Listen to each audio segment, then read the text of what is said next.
BTFC 1, Hungerford 2. Chris, disappointing result. Yeah, very disappointing. Disappointing performance on a whole. Disappointing performance. I think if we would have won 1-0 with a penalty, I don't think our performance was up to scratch. We got what we deserved, really. No points. We scored from a penalty. I don't think we created anything in terms of opportunities that we could have scored goals or would warrant anything to put us into any sort of playoff position.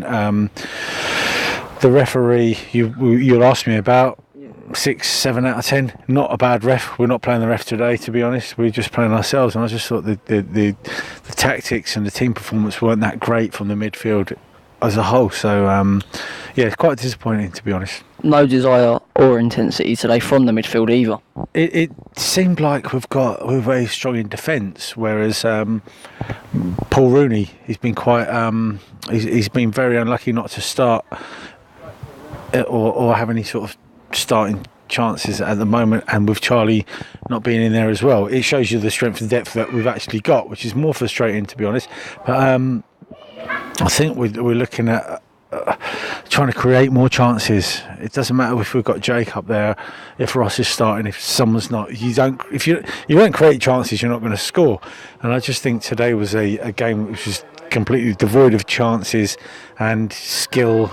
And I think the tactics deployed by the management team were just really not on the par with what they've done in the past.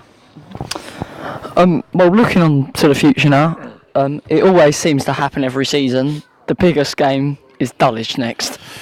Yeah, Dulwich, not the team they were. But the league doesn't really tell you what the form that the teams are going through at the same time, because they'll raise the game against us like Hungerford did today.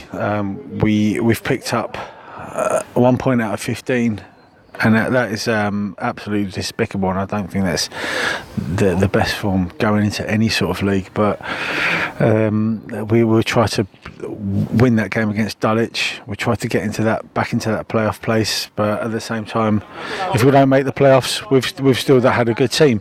But I just hope this season hasn't ended now. Do you know what I mean? Yeah. Because we're still bringing in players like is it Sam Kelly? Yeah. And I think he did quite well, but he was feeding on scraps, and we don't have Jake Robinson going forward. So there's lots of if, buts and maybes, but you would have really hoped that the players that are coming in and the management team would have put them in good stead to try and win a game like this. All right, thanks, Chris. Thank you.